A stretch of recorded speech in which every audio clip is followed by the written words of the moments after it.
ખૂબ જ ચર્ચિત બગદાણાના નવનીતને માર મારવાનો કેસ, જેમાં બગદાણા પીઆઈ ડીવી ડાંગરની બદલી કરી દેવાય છે. મહુવા પીઆઈ કે.એસ. પટેલને તપાસ આગળની સોંપવામાં આવી છે. કોળી સમાજે પીઆઈની બદલી કરવા માટેની ઉગ્ર માંગ કરી હતી. બનાવની ગંભીરતાને ધ્યાનમાં લેતાની સાથે જ આ કેસની અંદર 307નો પણ ઉમેરો કરવામાં આવ્યો છે.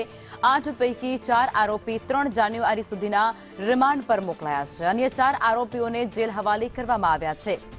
તો વિગતો જે અત્યારે સામે આવી રહી છે, બગદાણાની અંદર નવનીતભાઈને માર માર્યા હોવાનો જે કેસ સામે આવ્યો છે, તેની અંદર આ મોટા સમાચાર, જેમાં પીઆઈને બદલી કરવામાં આવી છે અને ત્યારબાદ અન્ય પીઆઈને તેની તપાસ ઊંડાણપૂર્વક સોંપવામાં આવી છે. બનાવની ગંભીરતાને ધ્યાનમાં લેતાની સાથે જ 307નો કલમનો પણ ઉમેરો કરવામાં આવ્યો છે. હત્યાના પ્રયાસની આ કલમ અને તેનો પણ અહીં ઉમેરો કરી દેવામાં આવ્યો છે. અને આ મુદ્દાને લઈ અને અત્યારે રાજકારણ પણ ક્યાંક ગરમાઈ રહ્યું છે અને આ બધા વચ્ચે જે 4 આરોપીઓ છે તેને જેલ હવાલે કરવામાં આવ્યા છે અને અન્ય જે 4 છે તેમના રિમાન્ડ.